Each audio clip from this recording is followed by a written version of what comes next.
સુરતમાં 6 જુલાઈએ પડેલા વરસાદના કારણે સર્જાયેલી પૂરની સ્થિતિના કારણે શહેરના અનેક વિસ્તારોમાં જળબંબાકારની સ્થિતિ સર્જાઈ હતી. વેપારીઓનો લાખો રૂપિયાનો માલ પલળી ગયો હતો. રાજ્ય સરકાર દ્વારા પૂરમાં અસરગ્રસ્ત વેપારીઓ માટે રાહત પેકેજની જાહેરાત કરી છે. પૂરના પાણીના કારણે નુકસાની બદલ વેપારીઓને ₹7,500થી લઈ ₹1,00,000 સુધીની સહાય જાહેર કરવામાં આવી છે. આ ઉપરાંત વેપારીઓ ફરી પોતાનો ધંધો શરૂ કરી શકે તે માટે ₹30 લાખ સુધીની લોન અને વ્યાજ સહાયની પણ જાહેરાત કરાઈ છે. ભારે વરસાદના કારણે વીમા સુરક્ષા વિના નુકસાન વેઠનારા વેપારીઓ અને નાના ધંધાર્થીઓને મદદરૂપ થવા માટે રાજ્ય સરકારે વિશેષ રાહત પેકેજ જાહેર કર્યું છે. કેબિનેટ બેઠકમાં લેવાયેલા નિર્ણય મુજબ લારી રેકડી ચલાવતા અને નુકસાન પામેલા લોકોને ₹7,500ની સહાય આપવામાં આવશે. તે ઉપરાંત 40 ફૂટ સુધીની નાની કેબિન ધરાવતા વેપારીઓને ₹25,000 અને 40 ફૂટથી વધુ કદની કેબિન ધરાવતા વેપારીઓને ₹50,000ની સહાય આપવામાં આવશે. જ્યારે પાકી દુકાનમાં નુકસાન થયેલા વેપારીઓને ₹1,00,000 સુધીની સહાય ચૂકવવામાં આવશે. અમેરિકાએ સતત ચોથા દિવસે ઈરાન પર હુમલા કર્યા. અમેરિકી સેન્ટ્રલ કમાન્ડ અનુસાર લગભગ 7 કલાક સુધી ચાલેલા ઓપરેશનમાં હોર્મુઝ સ્ટ્રેટની આસપાસ ઈરાનના મિસાઇલ અને ડ્રોન ઠેકાણા, નૌકાદળના સંસાધનો અને કોસ્ટલ ડિફેન્સ સિસ્ટમને નિશાન બનાવવામાં આવ્યા.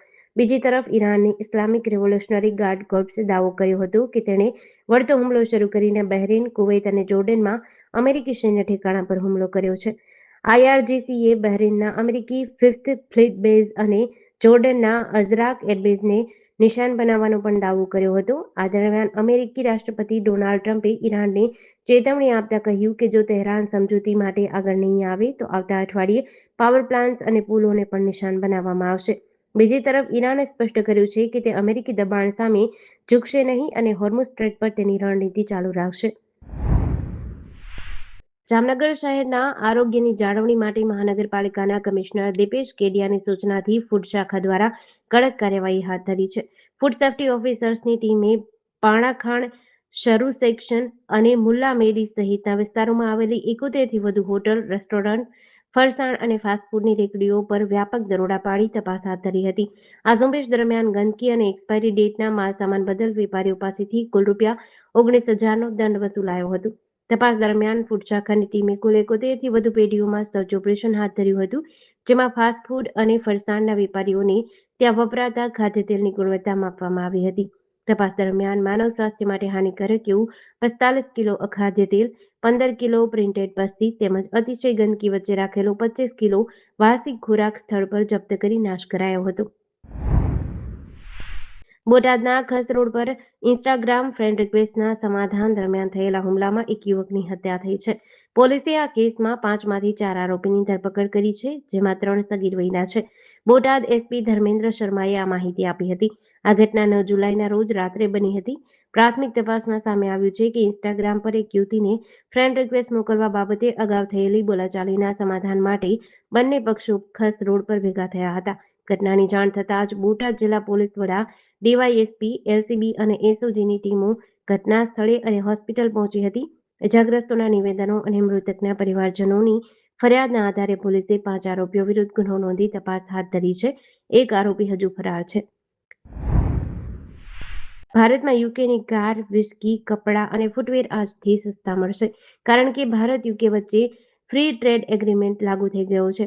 એટલે કે આ દિવસથી ભારતના 99% સામાનને યુકેમાં ઝીરો ટેરિફ પર નિકાસ કરવામાં આવશે, જ્યારે યુકેના 99% સામાન 3% એવરેજ ટેરિફ પર આયાત થશે.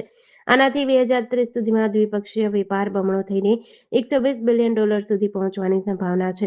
લગભગ 3 વર્ષમાં 14 રાઉન્ડની વાતચીત પછી 24 જુલાઈ 2025ના રોજ વાણિજ્યિક મંત્રી પિયુષ ગોયલ અને બ્રિટિશ વેપાર મંત્રી જોનાથન રેનોલ્ડ્સે પીએમ મોદી અને તેમના યુકે સમકક્ષ કીર સ્ટારમરની હાજરીમાં આ કરાર પર હસ્તાક્ષર કર્યા હતા. ગ્લોબલ ટ્રેડ રિસર્ચ ઇનિશિયેટિવ અનુસાર એશિયાની મોટી અર્થવ્યવસ્થાઓ સાથે ડીલ હાંસલ કર્યા પછી ભારતે પોતાનું એફટીએ ફોકસ ઈસ્ટથી વેસ્ટર્ન પાર્ટનર્સ તરફ શિફ્ટ કર્યું છે.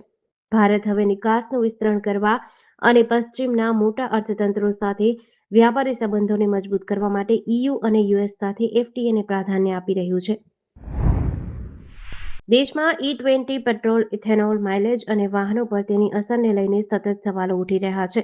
માર્ગ પરિવહન અને રાજમાર્ગ મંત્રી નીતિન ગડકરીએ ભાસ્કર સાથેની વાતચીતમાં આ તમામ સવાલોના જવાબ આપ્યા. તેમણે કહ્યું કે ઇથેનોલથી વાહનો ખરાબ થઈ જવાનો કોઈ પુરાવો નથી.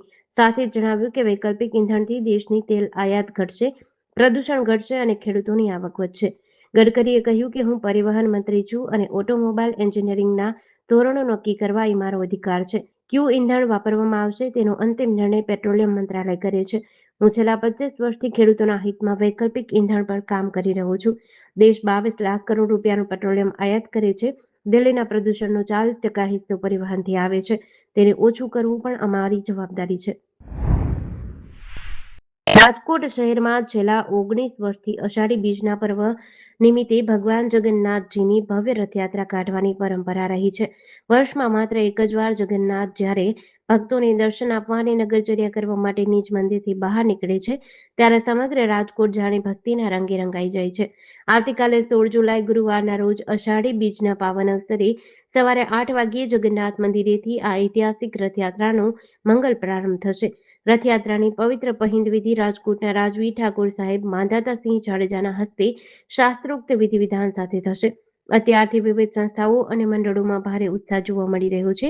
આ વર્ષે નીકળનારી રથયાત્રામાં ભક્તો માટે અનેક આકર્ષણના કેન્દ્રો રહેવાના છે, જે નગરજનોને મંત્રમુગ્ધ કરશે.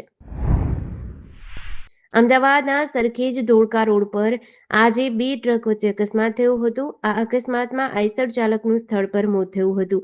અકસ્માત એટલો ગંભીર હતો કે આઈસર ચાલકનો મૃતદેહ ટ્રકની બોડી કાપીને બહાર કાઢવો પડ્યો હતો.